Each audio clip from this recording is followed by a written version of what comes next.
It's gonna be hard to tell, but I need to go to the tire shop. Just gonna get all of them. Oh yeah, I never fixed that. Amazon crashed into me, delivering a package if you didn't know. So I'm gonna work out of the truck today. Gonna take a few things.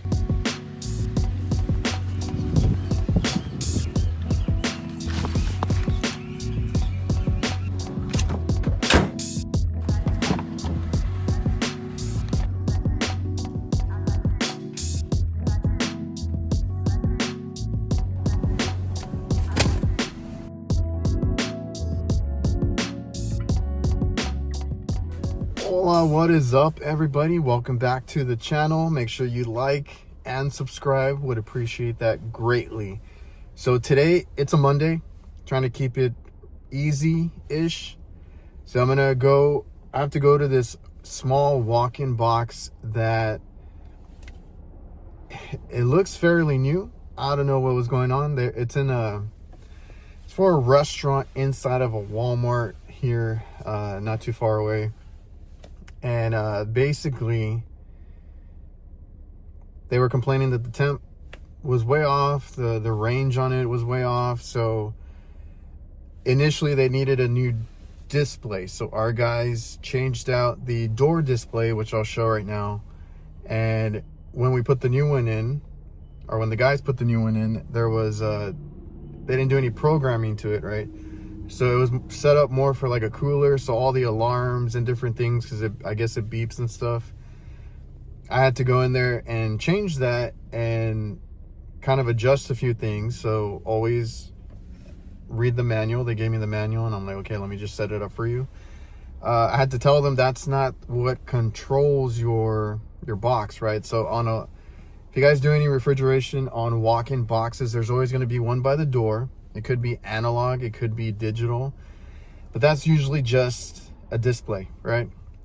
So I was like, oh no, if you're having like actual temperature issues, let me climb up on the top of this thing and, take a look at it. So we checked, the defrost, checked the actual controller. So we're going to change out, which I didn't know it came with instructions.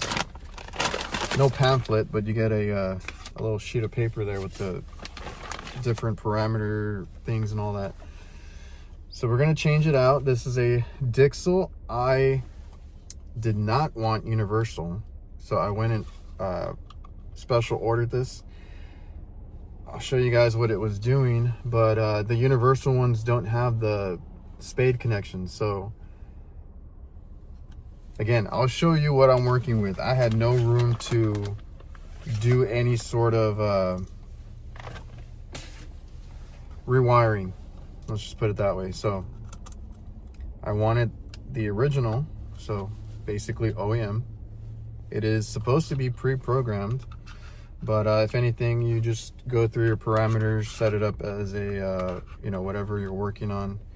In this case, it is a walk-in freezer.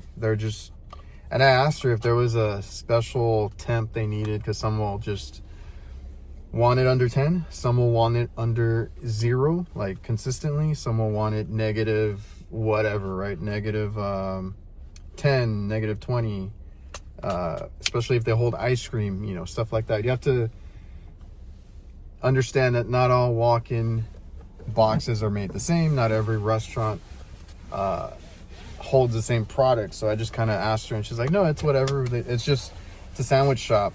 I don't even know what they keep frozen in there. Actually, it's probably just stuff that they reheat or bake, as far as like desserts and different things like that, because everything else should be fresh. So yeah, her main complaint now is that the fans never turn off, and that it makes the temperature go up. So initially, like I said, the display was all acting weird, so she wanted that changed out. And then she's like, now I have an actual temperature problem.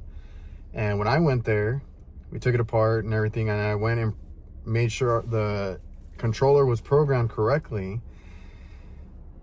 No matter what I tried different settings, I could not get those fans to turn off. And I did trace my wire and it's wired correctly. So the fans, you give one side of the fan your constant power, and then the other side, I believe it's a 208, the other side has to go through that controller, and that controller is supposed to kick it out in defrost. That way, when it does its defrost with the electric heat, the fans are off. You don't want any of that blowing down, and you also want a delay, because when it comes out of defrost, you're going to get a lot of that leftover heat that you don't want, and you're going to get a lot of moisture, or your temperature is going to fluctuate.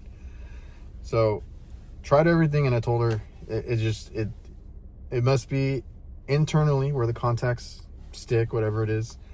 And no matter what I tried, I could not get those fans off. And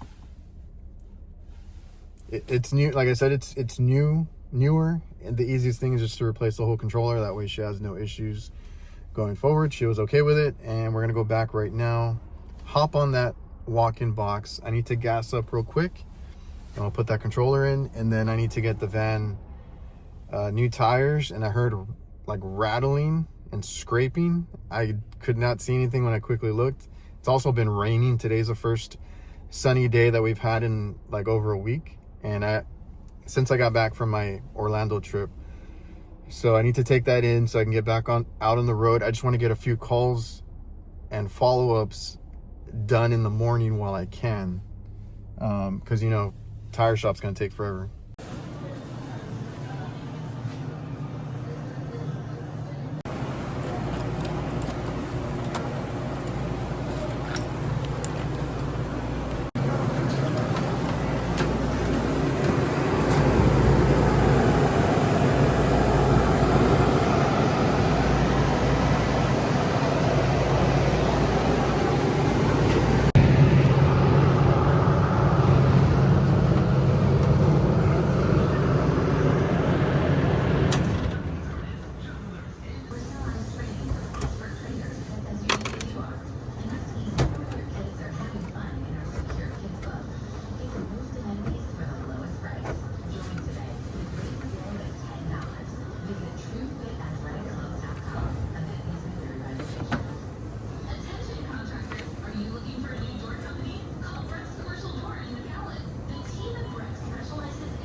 got that one in. Now I gotta go all the way over there and plug it in.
Finally, the fans are off. It's in defrost. The old one would not kick out the fans whatsoever. And I tried different settings. This one's already pre-programmed, so I'm just gonna leave it as is. It's set to -10. I might raise it just a little bit. I don't really see like ice cream or anything in here.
Damn it, dude. Right on the edge. Thankfully, it's a double knee. These are my Huxley pants, and I love them, but damn. Still upset about my pants. There was a sharp edge on the walk-in. I ripped it. I almost ripped the other side too. and I was trying to avoid it the rest of the time. And I was trying not to rip my jacket either, because I had another area that I had to keep rubbing up against. But that's a shame. But you know, if these were my Camel City Mill socks, those come with a 10-year guarantee, basically a warranty. If you guys rip your socks or wear them out in any noticeable way, they will actually send you a free pair out at no cost to you. They are the best work socks in my opinion, but also in people that have purchased from my link and stuff. They've told me, or they go on social media and say that these are the best. They're super comfortable when it's hot. Like right now it's gonna get super hot. Not sweaty. They have these air vents, but they're also they're nicely padded to where it's a special blend of merino wool, and it acts as a compression sock for those guys that, you know, like that. Helps, you know, when you're on your feet all day, to have something comfortable.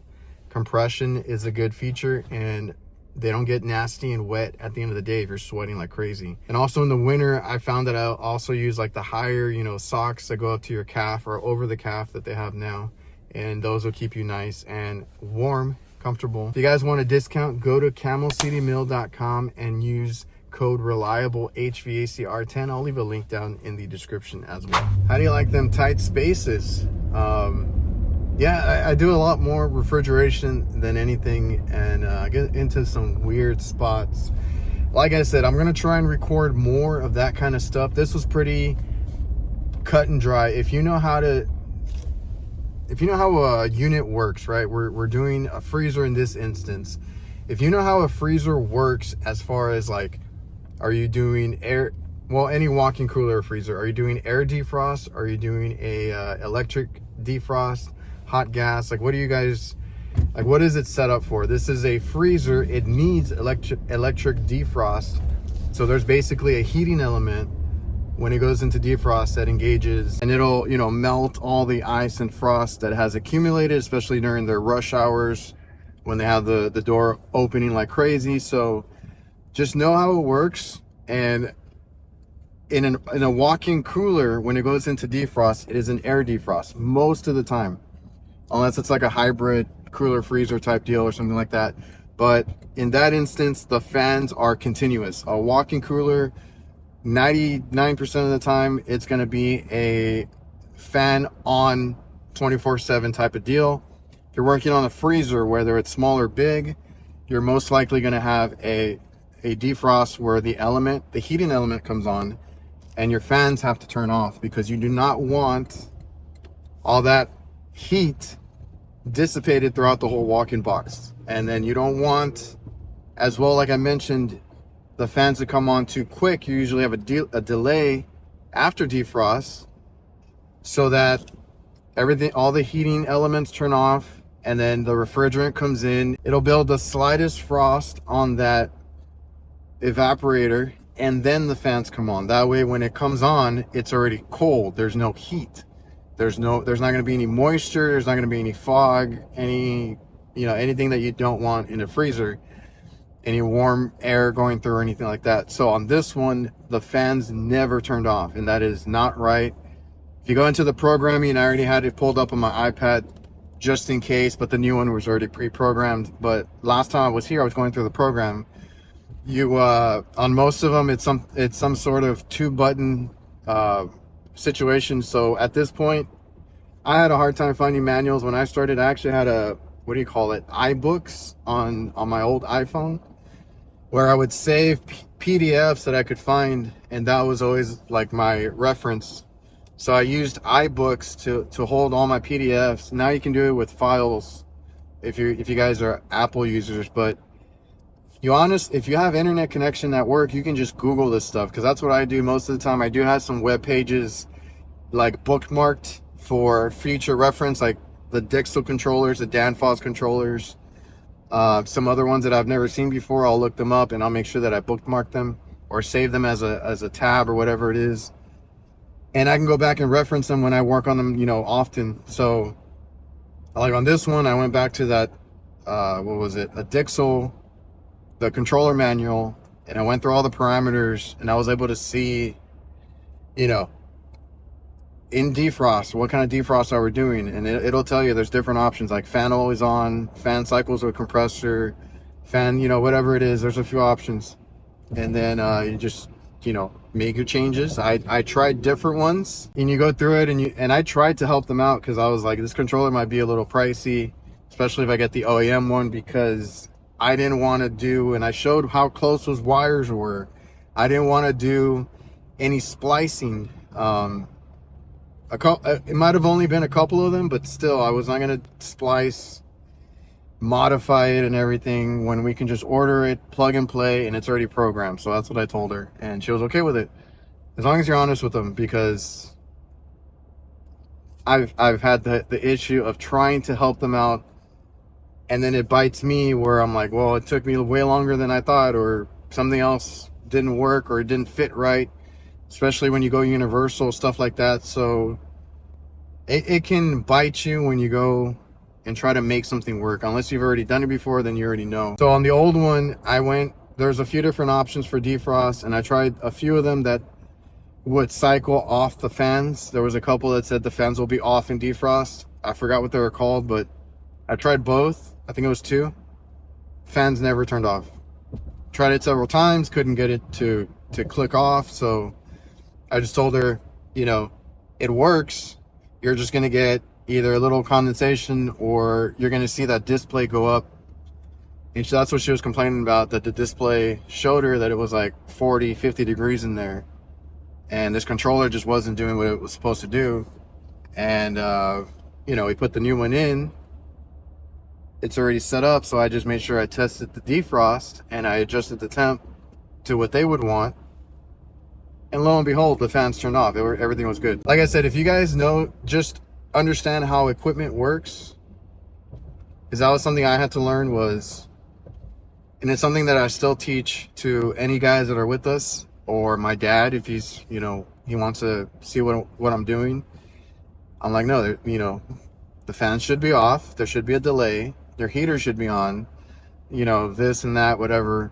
It's always a sequence of operations, but you need to know what equipment you're working on and what that one is supposed to do. Every brand manufacturer does things differently. So at its base, yes, defrost, fans off. If it's a cooler and air defrost, compressor off, but fans on. So you learn as you go. So remember to like, comment, subscribe if you enjoy these videos, get something out of it. Like I said, I'm trying to record more of these refrigeration calls, because that's what I do primarily. Although recording on a rooftop is much easier, but I'm trying to record more of the indoor stuff. It's just hard. I got to make sure nobody's in the shot, and I got to make sure no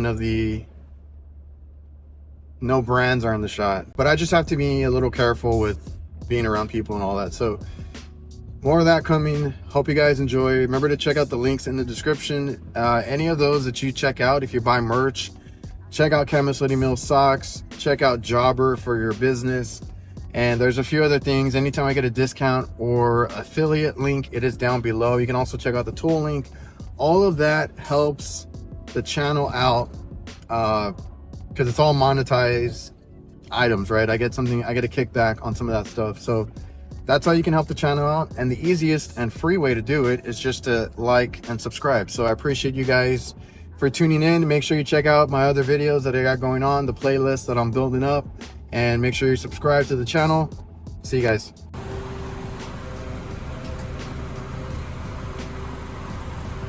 When you go back days later and it's still there, it made it over the weekend. And I've just been really bad lately with leaving tools, because I've been in like a rush since getting back from my trip. And you know, one of my favorite tools right here, it's the Klein ratchet with the Molwark Allen bit set. It's a 1/4 inch bit, so you can put it in this or your impact, whatever. But that's what I use for my fan motors. And they were restocking right now during their lunch hour, and I had to wait for like 5 people to get out of that walk-in box. But I was like, no, I'm gonna check. I'm gonna be there. I'm just gonna, you know, say that I'm following up on the cooler, but I'm really there to look for my tool, and it was worth the wait.